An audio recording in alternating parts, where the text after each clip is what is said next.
එතකොට අපි ඒකට සල්ලි දාපුවාම අපිට පේනවා අපි මෙච්චර ගාණක් දැම්ම. දැන් ඔයාලට මෙච්චර ගාණක් සල්ලි හම්බ වෙන්න යනවා මේකේ. ওই විදිහට මට ඇවිල්ලා කිව්වා සුදු මෙහෙමයි මේ 25000ක් වැඩිපුර හම්බ වුණා සල්ලි. මං කිව්වා එහෙමද? මගේ යාළුවොත් ඉන්නවා නම් ඔයත් කියන්න. එතකොට අපිට තව වැඩිපුර ගාණක් හම්බ වෙනවනි කියලා. ලක්ෂ 15ක් අරගෙන මහානේ පොත තියලා අපි දැම්මා. ඇත්තටම සර් අපි ලක්ෂ 15 දැම්මට පස්සේ අපිට ඒ ලක්ෂ 15ට මේ ලොකු ගාණක් හම්බ වුණා මාසෙට. සල්ලි වැටෙන දිනේට නෙමෙයි යාළුවට දැන් ඇප් එකට ලොග් වෙන්න බෑනේ වෙබ්සයිට් එකට. මේ මට කිව්වා මිනිහ බාර ගන්න මෙහෙ ලංකාවට එවන්න ඕනේද කියන එක අහුවා. නීත්‍යානුකූල නොවන මේ වගේ පිරමීඩ කිසිම Java ආරමකට සම්බන්ධ වෙන්න එපා කියලායි මම කියන්නේ සර්.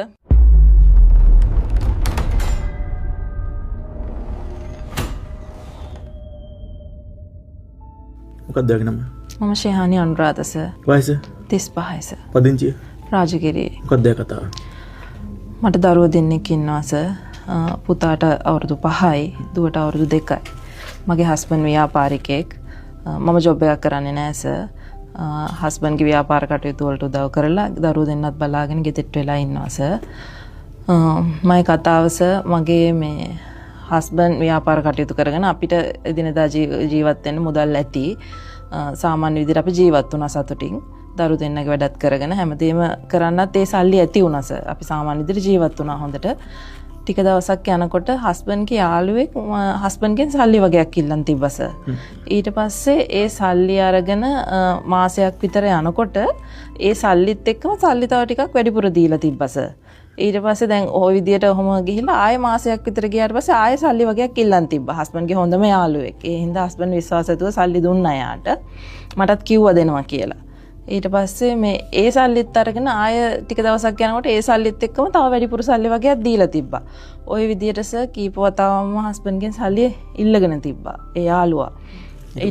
ඊට පස්සේ සර් මේ හස්බන්ඩ්ගෙන් සල්ලි ඉල්ලගෙන තිබ්බා.